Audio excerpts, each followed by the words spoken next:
Parece ser que un tema nodal para la Argentina como el cierre del canje con aproximadamente el 93,5%, lo que eleva además al 99,9% del total de los bonos elegibles. Estamos hablando del cierre de la deuda con los bonistas, lo que, como decíamos ayer, aleja las posibilidades de que haya algún tipo de litigio. Bueno, parece ser que este tema no es central, por lo menos para las noticias que figuran en este momento en los sitios de Clarín y La Nación. Vamos a escuchar a Alberto Fernández, quien se refirió a las consecuencias que genera una deuda, sobre todo en el campo del trabajo y más que nada en la informalidad.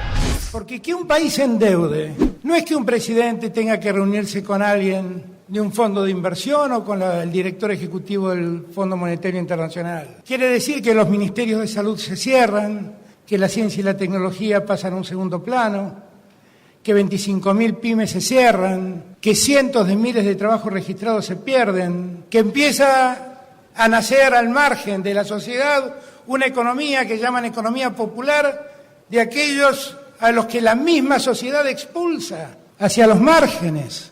El mundo de los excluidos del que habla el Papa Francisco.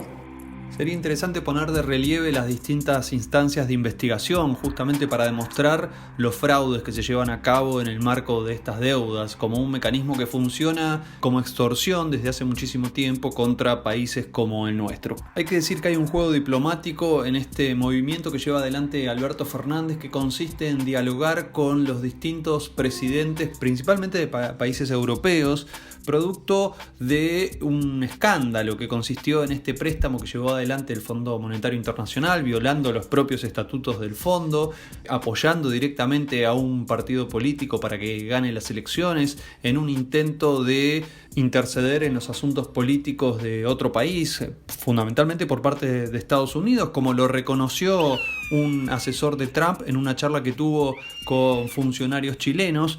Y esto, claro, a la hora de hacer diplomacia, de mostrarle al resto de los representantes del mundo que también tienen un lugar en el Fondo Monetario, hace que el hecho de lo que llevó adelante Lagarde, ¿no? la expresidenta del Fondo Monetario, junto con Donald Trump y el Tesoro norteamericano, es claramente un acto fraudulento, mucho más fraudulento de lo que suele hacer el Fondo Monetario Internacional. Este es un elemento muy importante al cual prestarle atención y seguramente será uno de los elementos fundamentales en la próxima negociación que se viene con el Fondo Monetario Internacional.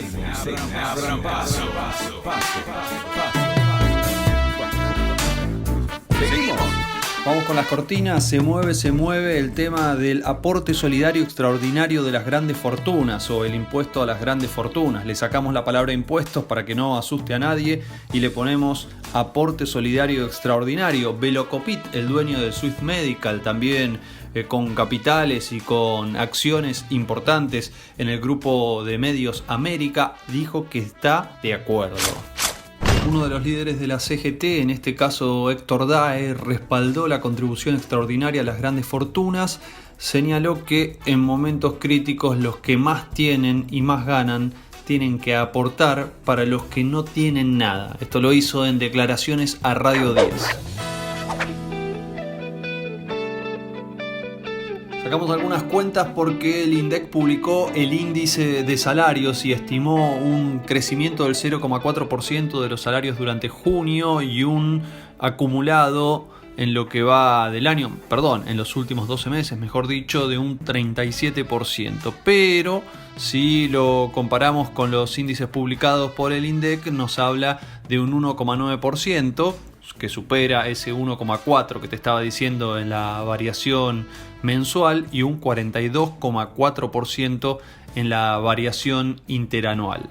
Es decir, el aumento mensual nos da de un 0,4% en los salarios y la inflación es de un 1,9% o el índice de precios al consumidor de un 1,9% y la variación interanual nos da un 37%, pero si lo llevamos a los números de la inflación nos da un 42,4%. Claramente en este momento los números son inferiores, pero aquí hay un dato que es importante aclarar y tiene que ver con la medición de los salarios que dejan afuera, aíslan de este indicador aquello que tiene que ver con la cantidad de horas trabajadas, los descuentos por ausentismo, los premios por productividad. Todo lo que no sea vinculado al básico está directamente separado. Continúan las repercusiones por la enorme marcha que se realizó en Reconquista contra el desalojo de los trabajadores de la algodonera Avellaneda. Esto fue llevado adelante por parte del Grupo Vicentín. Recordemos que en este conflicto están involucrados 430 operarios que cobran un salario que va de los 20 a los 25.000 pesos y tan solo están pidiendo un aumento salarial. Apoyo al otro, pero si ganás, te apoyo a vos. La UATRE y las 62 organizaciones peronistas brindaron un fuerte apoyo al gobierno. Recordemos que habían respaldado la lista encabezada por Mauricio Macri y Juntos por el Cambio.